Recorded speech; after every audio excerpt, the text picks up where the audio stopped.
On a un petit problème, c'est qu'en fait, il est 22h, enfin 21h56, la séance elle est à 22h et on n'a pas mangé. Et j'ai faim. Du coup, on va devoir se nourrir de sang humain. Je suis pas concernée par cette personne. Non, on va devoir se nourrir de popcorn et de malteser et tout, mais Balou il mange pas sucré. Voilà, fun fact à propos de Balou, il n'aime pas le sucre. Ce qui est trop bien pour moi parce que ça veut dire à chaque fois qu'on va quelque part et qu'il y a un dessert à prendre. Yo girl. J'avoue, elle me vole tout le temps mes desserts. Bah oui, il mange pas sucré, c'est trop bien.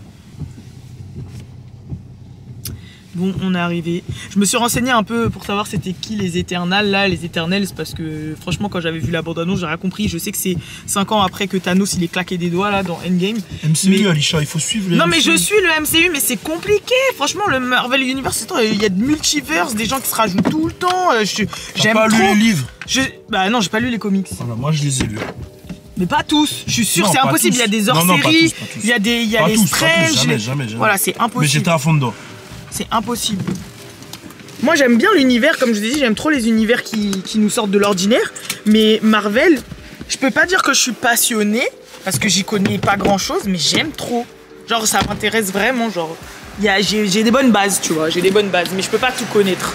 Ah vas-y, au pire, sa mère, je vais prendre des choses. Ah, il est fermé. Et là en face, il n'y a pas de salé dans ça là. Il y a des churros. Mais c'est pas salé, des churros aussi. C'est tout. Vas-y, on va. Allez, coupe ta caméra sur moi, putain de merde. Ma cousine, ça se trouve, c'est. Alors non. Hey guys, bon bah je vous reprends aujourd'hui, on est le 5 novembre. Et j'ai une journée un petit peu chargée parce que ce soir j'ai l'Akika, hein, c'est un baptême musulman de ma nièce. Il y a ma petite nièce qui a 21 jours. Donc quand je dis nièce, non, c'est pas un de mes frères qui a des enfants. C'est ma cousine, mais c'est comme ma soeur. C'est ma grande soeur, vraiment. On a grandi ensemble. C'est vraiment ma soeur. C'est-à-dire le sentiment, c'est ça. Voilà, clairement. Et c'est ma grande soeur.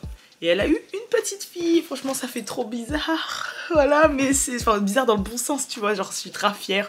Mais du coup, pour les 21 jours, il y a le baptême musulman. Du coup, voilà. Et c'est ce soir. Avant ça, je dois aller du coup à la radio. Ça fait beaucoup de du coup, hein, mais avant ça, je dois aller à la radio pour enregistrer mon émission de ce soir parce que je pourrais pas être là. Et enregistrer aussi tout le week-end. Parce que le week-end, la radio elle est fermée. Donc quand vous m'entendez le week-end, en fait, j'enregistre ça le vendredi. Et voilà. Après, sinon, à part ça, bon, hier, vous avez vu, on est parti voir les Éternels. Moi, j'ai bien aimé. Balou, il a détesté. Bon. Chacun son truc, hein. Il a dit on dirait un DC Comics, c'est de là. Voilà. Moi personnellement j'ai bien aimé. Après normal il est un peu long, il dure 2h30. Et en même temps c'est pour installer le nouvel arc Marvel qui va arriver. Du coup forcément fallait bien expliquer. Après je l'ai trouvé assez anxiogène. Parce que ça parle de fin du monde et tout. Tu vois la terre exploser, des trucs comme ça. Et moi c'est un truc que je déteste. Genre ça me met la rouma, genre ça me met l'angoisse. Vraiment genre en mode... je sais pas comment vous expliquer, genre je suis pas bien, après j'ai une boule au ventre, j'ai de l'anxiété, je panique totale parce que depuis que je suis petite, les trucs comme ça de fin du monde et tout, ça me stresse. De toute façon, à qui ça fait plaisir. Mais sinon, franchement, j'ai trouvé ça bien. Moi, j'ai bien aimé. Et pour pas vous spoiler, c'est vrai que, en fait, pour ceux qui sont habitués peut-être à Marvel et au MCU, vraiment en mode Avenger et tout, ok, on sait que c'est en rapport avec l'espace, les multi-univers et tout. Mais là, c'est vraiment prononcé. Et le sentiment que moi ça m'a fait à la fin, c'était du style... quand tu vois ce film et après tu repenses à Spider-Man, tu te dis mais wesh, c'est un petit insecte en fait à côté. Parce que là ça parle vraiment de l'univers, de la création du monde, un peu de Dieu en fait, etc. Donc, mais franchement moi j'ai kiffé. Et sinon de là, qu'est-ce que je voulais dire? Ouais, que je suis en train de lire en ce moment le livre de Issa Rae. Les mésaventures d'une meuf noire maladroite. Donc c'est The Adventure of a Awkward Black Girl en anglais. Et en fait il y a Omax Books qui a sorti la version française. Donc moi à la base je lis des livres en anglais, hein. J'ai pas de mal, je m'en fous, ça fait comme si je lisais des livres en français. Mais je voulais lire en français, comme ça après je vous en parle. Et si vous voulez vous le procurer, bah voilà, pour pas hésiter. Et donc du coup c'était quand on a été à l'événement là, de la Brown Sugar Night. Ils vendaient 2 livres, ils vendaient donc Issa Rae et ils vendaient celui de Common, que j'ai eu le plaisir d'interviewer d'ailleurs. Et il est pas très long, donc voilà. Mais j'ai commencé forcément par celui de Issa Rae parce que c'est celui qui m'intéresse le plus. Et ils m'ont dit qu'il allait avoir la traduction de celui de Rick Ross, que j'attends avec impatience. de 50 Cent aussi. Donc voilà, mais ça fait plaisir enfin qu'il y ait des livres comme ça et une édition qui permet de faire une version traduite. Et jusqu'à présent, bon j'ai lu, je suis qu'à là, hein, mais ce que je peux vous dire c'est que c'est bien traduit. Ok, parce que j'ai vu des traductions qui m'ont fait mal au cœur. Genre il y a un livre qui s'appelle Parer pour briller, un truc comme ça, qui est de la même autrice que The Hate You Give. Oh my god, je l'ai lu en français.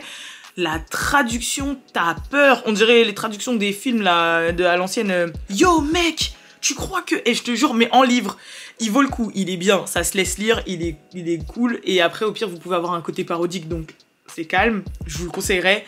Mais j'avoue, la traduction, en fait, ça se voit que le traducteur était pas du tout dans la culture. Donc la manière dont il a traduit les trucs, t'es choqué quoi. Genre vraiment choqué. Mais bref. Et je voulais vous montrer que je me suis acheté un joli petit carnet. J'aime trop les trucs comme ça. Ça fait très Harry Potter, très sorcière, très machin. Moi, j'aime trop les trucs un peu gris, noir, tout ça. Et je me suis acheté ça parce qu'en fait, j'avais besoin d'un cahier pour faire des croquis et tout. Parce que peut-être que vous ne le saviez pas, mais j'ai un gros objectif de vie qui est d'écrire un livre. Et j'ai déjà j'ai déjà tout en tête. J'ai déjà l'idée, j'ai déjà le pitch, j'ai déjà... l'aventure, j'ai déjà les personnages, j'ai déjà en quoi ça va consister, j'ai déjà les noms, j'ai déjà plein de trucs. Et en fait, comme vous savez que je suis une grande fan d'Harry Potter et que j'aime bien à quel point le monde il est poussé, tu vois, genre que les objets ont des noms, etc. Il y a des termes et tout. Bah, en fait, j'ai voulu m'acheter un petit cahier pour pouvoir noter toutes les idées dedans. Et même mes idées créatives, genre même faire mes croquis si j'ai des objets que j'ai en tête, des idées, tout ça. Voilà, Walt Disney sort de ce corps, ok? Comme dit Kanye West, en fait, faut pas lui enlever, c'est un des plus gros créateurs que cette terre a porté jusqu'à maintenant.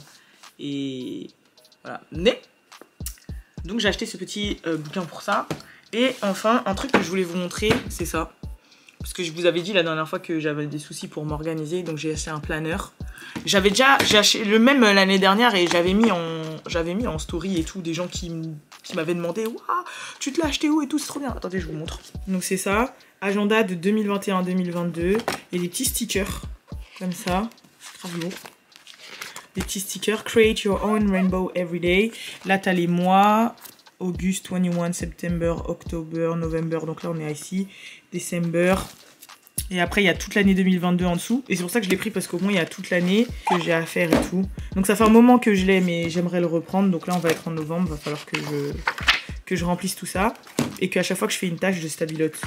Après, faut s'y tenir parce que moi, vas-y, tu connais, j'aime bien avoir des bonnes résolutions. Je dépense de l'argent pour un truc comme ça qui peut m'aider. Et après, je suis pas.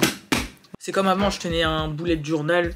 Et franchement, ça m'avait grave aidé. Hein. Je sais que la période où je me suis lancée dans l'entrepreneuriat avant de sortir mon programme de sport à l'ancienne et tout, en 2018-2019, j'avais un bullet journal et ça m'a grave aidé. Surtout les trackers là. Ou par exemple, tu sais, sport, après une fois que t'as fait, tu coches. Ou par exemple, méditation, une fois que t'as fait, tu coches. Nanana, une fois que t'as fait, tu coches. Et du coup, je me suis dit, bah pourquoi pas refaire ça parce que ça m'avait vraiment aidé. Donc voilà. Mais tu sais, tu parles à qui? Je parle à mes gens. Non, à mes gens, à ma communauté. À ta community. Donc voilà, je leur ai dit que t'avais trouvé que Éternel était nul. Ouais. Non, au niveau graphisme et tout, vas-y, c'est lourd. Bah, vas-y, il y avait des scènes, elles étaient trop longues. C'était trop longue. Des fois, j'avais l'impression que je regardais dans Justice League. J'ai pas accroché. Mais après, comme tu m'as dit, et ça, c'est un truc qui est vrai, c'est une entrée en matière dans le... Là, en fait, on rentre dans la... Ouais, je t'arrête ça. On rentre dans le nouveau Marvel Universe, tu vois. Ouais. Donc, comme t'as dit, ils posent les personnages et tout. Bah, c'est ça. Ça va être relou un peu pendant peut-être quelques trucs. Mais t'as pas l'impression que là, le nouveau Marvel Universe, il va être trop loin? Genre là, on va rentrer vraiment dans la science-fiction de ouf, en fait. Ouais, là, ça... Là, on part dans... Il manque Iron Man. Tu vois, parce que encore le reste, c'était vraiment genre dans la terre ferme, tu vois. Il y avait des super-héros, mais ça s'arrêtait à la planète Terre. Quoique, après, quand Thanos est arrivé, ça commence à partir dans tous les sens. Ou même Gardien de la Galaxie. Ouais. Mais là, c'est... Là, il y a des trucs qui naissent au centre de la Terre et tout. Enfin, bref. Genre, en gros, les planètes, c'est des œufs, c'est des embryons, tout ça. Ça part vite, hein, ça part loin. Bref. Là, on s'apprête à aller au bureau. Après, moi, je vais à Gêner, comme je vous dis. Et puis, ce soir, c'est la Kika. Voilà. J'ai décidé de faire mes cheveux parce que, sans mentir, j'ai pas pris soin de mes cheveux et fait mes cheveux depuis je sais pas combien de temps et ça fait peut-être au moins facile, genre 2 mois, si c'est pas 3, que j'ai pas laissé mes cheveux respirer et fait ma touffe curly et tout. Donc c'est pour ça que j'ai décidé de prendre cette journée pour pouvoir le faire. D'ailleurs on est lundi... On est lundi combien là? Je sais pas, mais on est lundi, genre 7 ou 8 novembre. J'ai même pas la notion du temps. Et en fait, en même temps que je vais poser mon bain d'huile, parce que je commence en faisant un bain d'huile, ils en ont bien besoin, je vais vous parler d'un truc en fait qui m'est arrivé récemment. Je dois vous parler quand même d'une chose assez importante. Donc j'ai décidé pourquoi pas faire mon truc de bain d'huile en même temps. Comme ça, on pourra gagner du temps et au moins ce sera curatif. Du coup, la chose dont je voulais vous parler, c'est que genre le lendemain de quand j'ai fait ma vidéo et que je l'ai postée là sur Aïchae pour vous dire ouais vas-y on se prend plus la tête tout ça là, le lendemain, j'ai déjà oublié un truc, je reviens. Bon c'est bon, j'ai fait mon mélange, bon après je sais pas si j'en ai assez, en tout cas c'est le principal. Donc en fait ce que je voulais vous dire déjà c'était que ouais le lendemain de quand j'ai fait la vidéo sur maintenant on s'en fout, on se prend plus la tête et tout, comme quoi il n'y a pas de hasard.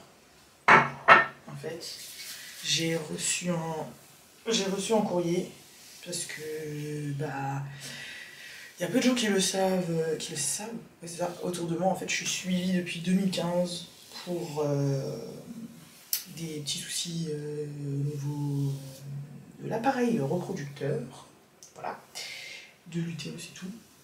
Et en fait, j'avais fait dernièrement, il y avait des examens que j'avais fait qui étaient revenus pas très bons. Du coup, on m'a fait refaire un examen important qui s'était pas très bien passé par la suite en plus, parce que c'était quand? C'était mi-septembre, non, mi-octobre, parce que c'est le jour où mon grand-père est décédé d'ailleurs. Franchement, c'était une journée de merde ce jour-là, je vous raconte pas. Genre j'y vais, je fais cet examen qui est assez douloureux, qui est désagréable et tout. En plus comme moi je suis très sensible, j'avais été très hémorragique, donc il y avait grave, bref, j'avais beaucoup saigné. Il m'avait mis un espèce de bandage à l'intérieur que je devais garder, je devais pas beaucoup bouger et tout. Après je sors de l'examen, j'ai un appel de ma mère qui me dit que mon grand-père a fait un AVC et qui est en soins palliatifs à l'hôpital. Et donc du coup... qu'il fallait que j'aille là-bas pour rejoindre la famille. Donc voilà, donc pour celles qui ne savaient pas, j'ai eu un autre décès dans ma famille récemment. Voilà, paix à son âme comme budget, à mon grand-père, c'était pas mal ma maman. Et ensuite, qu'est-ce qui s'est passé?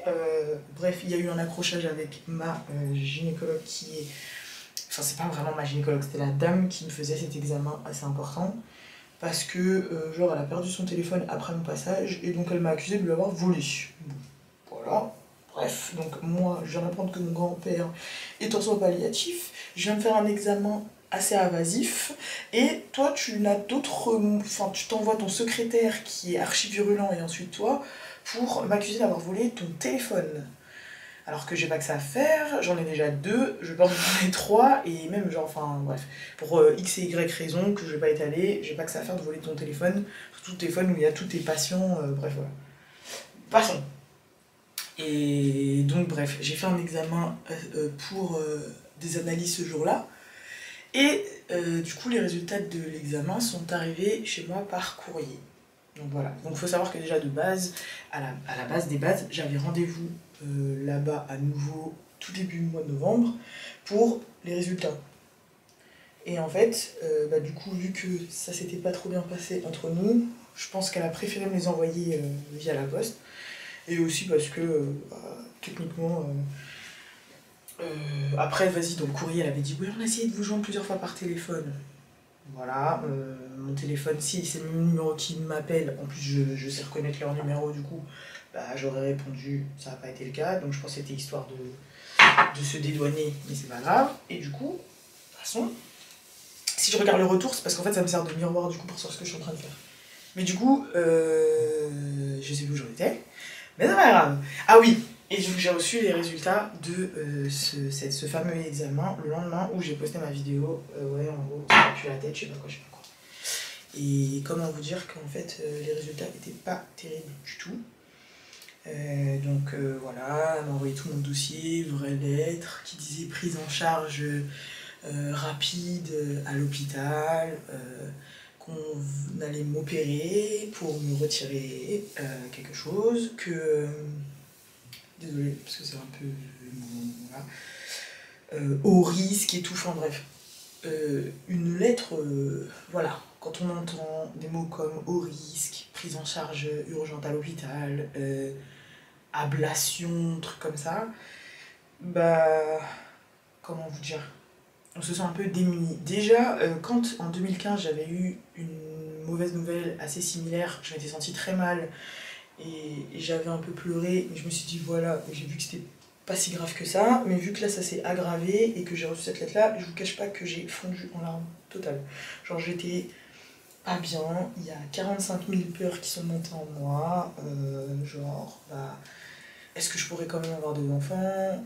Est-ce que je vais mourir? Est-ce que voilà, en plus moi je me suis jamais fait opérer de ma vie, c'est-à-dire que je ne sais pas ce que c'est d'avoir une anesthésie générale et c'est quelque chose qui me fait assez flipper, genre je vous le dis clairement. Ça me fait peur, l'anesthésie générale, alors que bon, dans mon entourage, il y a plein de gens qui se sont fait opérer et qui l'ont très bien vécu et se sont très bien sortis, mais moi, je sais pas, ça me fait peur. De toute façon, je suis une flippette pour rien.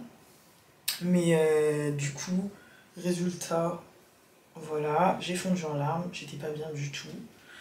Heureusement, au moment où j'ai ouvert la lettre, il y avait Balou à côté de moi, du coup il a été d'une grande aide parce qu'il m'a vraiment soutenu, il m'a vraiment rassuré et tout. Et ça doit qu'il était mal aussi, mais qu'il était là pour moi. Donc voilà, franchement c'est vraiment quelqu'un en or. Après ça, bah, j'ai essayé de me calmer, c'était difficile. J'ai appelé ma mère. J'ai pas appelé mon père parce que j'avais peur de l'alarmer. Parce que je sais que voilà, il aurait été vraiment en panique et vous savez très bien qu'on a beau discours qu'on veut, à ce niveau-là, les femmes on a un peu plus de réserve, hein. Que ce soit tout ce qui est niveau un peu médical, douleur, machin, en plus là c'est au niveau gynécologique, donc tu m'étonnes que c'était mieux d'appeler ma mère. Du coup j'ai appelé ma mère, pareil, j'ai refondu en larmes, je lui ai raconté. Bon, ma mère c'est quelqu'un de très spirituel et de très croyant, du coup elle m'a beaucoup aidée, elle m'a dit des mots qui m'ont voilà, rassurée, remotivée et tout. Et après elle m'a dit bah ils ont dit rapide mais fais bien tes recherches, cherche un bon spécialiste, cherche voilà, quelqu'un qui va pas non plus te charcuter, quelqu'un de bien, quelqu'un dont tu te sens bien et tout, parce que franchement dans tout mon parcours que j'ai eu à ce niveau-là, j'ai vu en tout genre 7 ou 8 gynécologues. Et ouais, bon, sur les 7 ou 8, il n'y en avait qu'un vraiment jusque-là qui m'avait assez bien plu. Et d'ailleurs, c'était un des seuls qui avait réussi à me soulager pendant au moins 1 an ou 2. Mais vas-y, il est loin, il est en plein milieu de Paris, en plus il est grave cher et tout, enfin bref. Et des fois, c'est dur d'avoir aussi de la place. Quand vous voulez n'importe quel corps de métier, genre par exemple quand vous voulez un spécialiste qui est grave bon, ouais, je vous avais des 2, 3, 4 mois d'attente, franchement c'est incroyable. Donc voilà. Et du coup, écoutez bien la chanson. Donc j'étais pas très bien, mais je me suis dit vas-y, comme il faut que ce soit une prise en charge rapide, je vais faire des recherches et tout. Donc j'ai cherché, j'ai jamais autant épluché autant d'avis Google de toute ma vie. Avis Google, les sites, les forums et tout, enfin c'était un truc de ouf parce que je voulais pas non plus que ce soit loin de chez moi, mais je voulais que ce soit quelqu'un de bien, qui soit spécialisé dans mon souci, parce qu'en fait en fonction d'eux vous allez avoir des spécialistes différents. Par exemple il y a des spécialistes pour je sais pas moi, le cancer du sein, il y a des spécialistes qui sont connus surtout pour l'infertilité, et donc du coup les PMA et tout, enfin tu vois les trucs de fertilité et de conception. Il y en a ils sont plus connus pour justement l'endométriose et les soucis comme ça. Du coup moi je cherchais de fou quelqu'un de bien. Et j'ai cherché, et en fait après je suis tombée sur un médecin. Il y en avait des biens, tu vois, mais des fois aussi il y en avait des biens, mais qui étaient en cabinet, qui n'étaient pas à l'hôpital. Parce que dans la lettre que j'ai reçue, c'était vraiment prise en charge à l'hôpital, genre. Il fallait vraiment que j'ai un suivi et tout, non pas en cabinet, mais en hôpitaux. C'est ce qui était marqué. Du coup, pareil, il fallait que je cherche quelqu'un qui exerçait aussi en hôpital, blablabla. Du coup, franchement, j'ai mis grave du temps. Je crois que j'ai mis au moins 3-4 heures. Et je suis tombée sur le profil d'un médecin qui m'avait l'air très très bien, qui avait grave des avis positifs sur partout et tout. Et je me suis dit, bah vas-y, pourquoi pas. J'ai essayé, maintenant vous savez qu'il y a avec, surtout en plus depuis le Covid, mais même avant le Covid, mais depuis le Covid encore plus, Doctolib, quasiment tous les médecins sont sur Doctolib. Du coup, j'ai été regarder sur... j'ai fait 2 trucs en fait, c'était trop bizarre. Genre, j'ai vu à quel hôpital il était, j'ai essayé de joindre l'hôpital. L'hôpital avait 2 numéros, un numéro surtaxé et un numéro normal. Bref, j'ai essayé les 2 numéros plusieurs fois, ils m'ont laissé sur attente de ouf. Résultat, j'ai un hors forfait de ouf d'ailleurs. Et j'ai essayé les 2 numéros, personne ne répondait, on était vendredi en plus, personne ne répondait, etc. Alors je me sentais, franchement je me disais vas-y, c'est un truc de ouf. Et quand je regardais sur Doctolib, pour ce spécialiste, il n'y avait pas de place avant, genre fin décembre, début janvier. Je me suis dit non mais c'est pas possible, parce que là c'est une urgence. Et c'est pour ça que je voulais appeler l'hôpital, avoir l'hôpital directement, pour expliquer que voilà, j'ai un papier, pour me dire que j'ai prise en charge urgente à l'hôpital et tout, et que, bah voilà, on m'a conseillé ce médecin et tout. Mais sauf que personne ne répondait.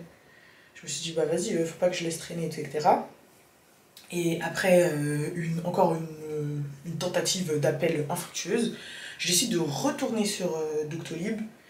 Et je vois que comme par hasard, et moi je suis très croyante, voilà, en fait moi vu mon métier, je suis croyante en tout, voilà, je rends tout, le karma, l'univers, Dieu, ce que tu veux, pour moi tout est pareil en fait.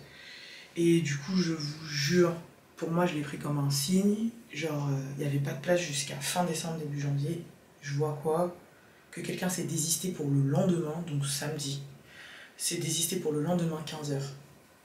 J'ai pris la place direct. Je me suis dit, oh purée, mais quelle chance, truc de ouf. Du coup, j'ai pris la place qui s'était désistée. Et j'avais rendez-vous du coup le lendemain 15h à l'hôpital. Bref, au moins j'ai eu de la chance. Donc le lendemain 15h, je vais à l'hôpital. Je vais à ma consultation. Toujours Balou qui m'accompagne, bien sûr. Et il m'attend dans la salle de santé. Voilà.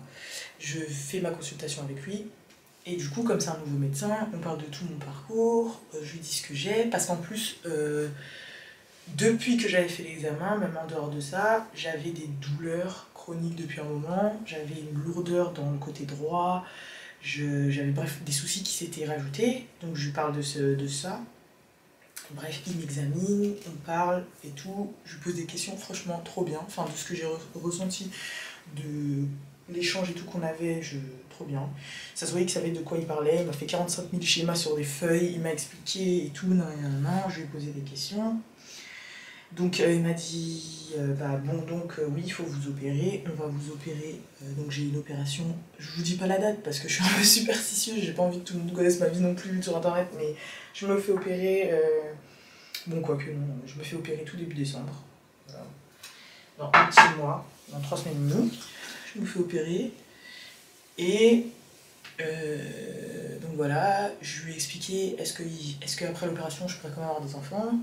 Il m'a dit oui, mais ça demandera un suivi plus poussé et vous risquez d'un peu plus galérer et je vous cache pas que le mieux c'est d'avoir tout bien normal, pas des choses qui manquent et que mais bon c'est possible et il peut y avoir des risques de prématurité et tout machin. J'ai dit, bon, ok, déjà ça me rassure, tu vois, vraiment, ça veut pas dire que c'est impossible, tu vois, genre en mode, ouais, non, c'est mort, genre, non. Vous pouvez, dans la quasi-totalité des cas, ça se passe normalement, c'est juste vous allez avoir un suivi. Je dis, ok, donc ça, c'est bon, ça va. Bref, il m'explique et tout, donc il me dit oui, anesthésie générale, donc là je fais, oh, here. Bon, après, en même temps, vaut mieux, c'est mieux hein, que de ne pas souffrir. Voilà, accompagnant, machin. Après, il me dit, par contre, vous vous plaignez de ci, vous me dites que vous avez ça, donc je préfère faire d'autres examens avant. Quoi? Ok. Il me dit, je préfère vous faire d'autres examens avant, donc il m'a prescrit un IRM de l'utérus. Donc j'ai un IRM mi-novembre à faire. Ensuite, il m'a donné un traitement de ouf avant l'opération, parce qu'il m'a dit si je préfère vous traiter au cas où il y a quelque chose, parce que si jamais vous avez quelque chose, ça peut être un facteur aggravant pour l'opération. Donc j'ai un traitement à prendre là, pendant 15 jours, 3 semaines. Ensuite, il m'a dit, parce qu'il m'a dit, ouais, en gros, j'ai grave des trucs. Enfin, il m'a dit, bon, on a beaucoup de choses à gérer, donc voilà. Ensuite, il m'a dit, Qu'est-ce qu'il m'a raconté d'autre aussi? Ah oui, il m'a fait faire des prélèvements et des prises de sang que j'ai faites. J'ai été déposer mes prélèvements aujourd'hui puisque le laboratoire était fermé pour avoir d'autres trucs pour savoir si ça s'est carré ou pas en fonction des trucs, voilà. Des prélèvements, des prises de sang forcément. J'ai rendez-vous chez l'anesthésiste. Enfin bref, voilà. Et je vous jure que le fait de ressortir de là, déjà avec un dossier médical comme ça, avec 45 feuilles, 45 ordonnances, 45 trucs à faire, et voilà. Et, enfin, en fait, comment vous expliquer? Juste après, en plus, avoir fait ma vidéo pour dire que je m'en fous, que je me casse plus la tête, bah ça m'a encore plus conforté dans ça en fait. Pour vous dire que bah, la vie elle est courte et je vous jure que quand il vous arrive un truc comme ça, bah, ça vous ramène un peu à la réalité, tu vois. Et vous vous dites mais en fait qu'est-ce que j'en ai à foutre de ci, qu'est-ce que j'en ai à foutre de ça. Et je vous jure que ouais, j'ai passé un week-end où j'étais pas très bien. En plus, comme par hasard, dans mon entourage, il y a eu 5 naissances en tout, de gens proches. Et j'avais appris ça vendredi matin. Et le vendredi soir, c'était l'Akika, enfin c'était le baptême musulman du coup de ma nièce, de la fille de ma cousine qui est comme ma sœur, bref, comme je vous ai expliqué. Il y avait ça. Hier, j'ai été voir, pareil, la fille d'une amie et qui est aussi la fille du meilleur ami de Balou. On a été voir leur petite fille, pareil, qui venait de naître et tout. Et en fait, c'est-à-dire que le week-end dernier, j'ai vu ma petite cousine aussi qui a accouché d'un petit garçon, j'ai vu son petit garçon aussi. Enfin bref, et c'est-à-dire que je suis vraiment dans tout cet univers-là et tout. Et moi, bah, pendant que plus ou moins tout le monde a des grossesses qui ont l'air de bien se passer, qui aboutissent et qui ont des enfants, etc., même si c'était pas dans mes projets là, parce que j'ai des gros projets qui arrivent, bah moi, je reçois une lettre qui m'annonce oui, on va vous opérer, on va vous retirer, parce que bon voilà, vous risquez, vous avez peut-être, ça risque de, voilà, cancer et tout. Je dis ok, génial, c'est génial. Donc c'était d'autant plus dur moralement, mais c'était plus pour ce week-end. Après là, ça a l'air d'aller, je me dis voilà, faut relativiser, au moins bah, j'attends les résultats des examens que j'ai faits, j'attends de les passer, j'attends de voir, s'il y a que ça, bah tant mieux. En plus, bah, après l'opération, du coup, normalement, je devrais être sortie d'affaires, juste que voilà, j'aurai un suivi un peu après quand même. Ouais, je serai assez suivie après, mais je devrais être sortie d'affaires quoi. Du coup, bah, je préfère me faire opérer et être sortie d'affaires plutôt que de risquer de mourir à long terme, on va dire ça comme ça. Donc voilà, donc c'est ce que je voulais vous dire. Je sais pas ce que j'ai fait de mes cheveux depuis tout ce temps, mais au moins j'ai quasiment fini. Mais bref, tout ça pour vous dire que au final, on peut faire ce qu'on fait. Y a des gens, peut-être que vous voyez des gens sur internet, ou des gens d'une certaine manière qui vous truc, mais qui vous disent pas tout en fait, et qui ont des soucis dans l'ombre avec lesquels ils doivent batailler, qu'ils doivent traiter. Moi j'ai décidé d'être transparente avec vous, tu vois. Donc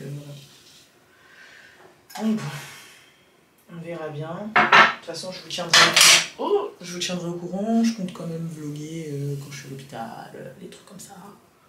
Walou. Vous faire suivre, etc. Des trucs. Après là, j'en ai pas trop dit parce que je sais pas, pour le moment, j'ai pas envie.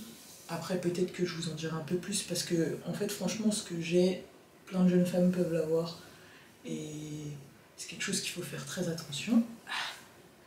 Mais pour le moment, j'ai envie de faire mon processus tranquillement. Et peut-être que voilà, une fois que je serai sortie d'affaires et que j'aurai tout vécu, bah là je pourrais en parler ouvertement. Mais là pour le moment, j'ai pas trop envie. Justement, j'ai envie d'être positive. J'ai envie bah, comme j'ai dit, hein, d'être la meilleure version de moi-même que je peux. Voilà, prendre soin de moi et prendre soin de mon entourage et tout. Et puis voilà. On va dire ça comme ça. Donc, voilà. Mais en tout cas, j'espère j'espère que rien, en fait. Ouais, je vous ai partagé ça quand même avec moi, qui est quelque chose d'assez intime, mais bon, moi je l'ai fait. Voilà. Donc c'est tout. En tout cas, s'il y a jamais des filles qui ont peut-être des soucis similaires, ou des choses, ou traversé quelque chose de similaire, n'hésitez pas à m'envoyer un message, même si j'ai pas trop dit. Peut-être qu'il y a des gens qui s'y connaissent, qui doivent se douter de ce que c'est. Peut-être qu'il y en a non. Peut-être qu'il y en a qui traversent la même chose. Peut-être qu'il y en a qui connaissent ses sentiments, je sais pas. Mais au moins, voilà. Et sinon, qu'est-ce que j'ai fait? Ah ouais, tout à l'heure, j'ai été acheter 2 calendriers de l'Avent. Je vais en acheter 2, bien sûr, parce que je suis une grosse folle des calendriers de l'Avent. Vous connaissez, j'en ai acheté un Harry Potter. J'en ai encore d'autres Harry Potter. J'ai acheté un Harry Potter et j'ai acheté un Disney. Après, il m'en faut un beauté que j'ai dans mon viseur, que j'achète tous les ans. J'en ai un autre Harry Potter que je vais acheter parce que c'est les 20 ans du film. Oui, j'arrive!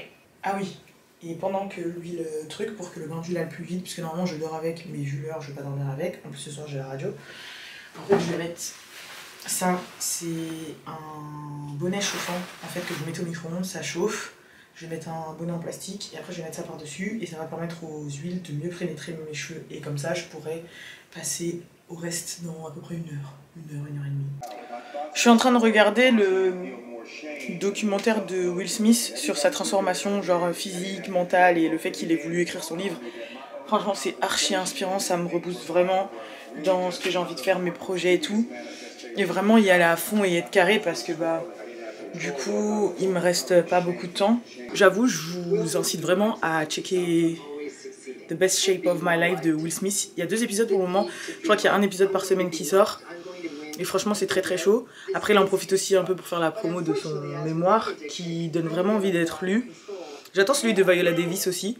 Je suis en train de lire le livre de Issa Rae, je vous en dirai des nouvelles. Mais en tout cas, ça m'a grave reboosté, ça m'a grave motivé. Et je suis encore plus déter. Je vais pas laisser les choses négatives et les mauvaises nouvelles m'abattre. Voilà, il y a toujours des solutions comme on dit. À chaque problème, il y a des solutions. Et c'est tout. Et sinon, oui, regardez, résultat de ma hair. Je suis trop contente. Ils sont tout doux, ils sont back alive.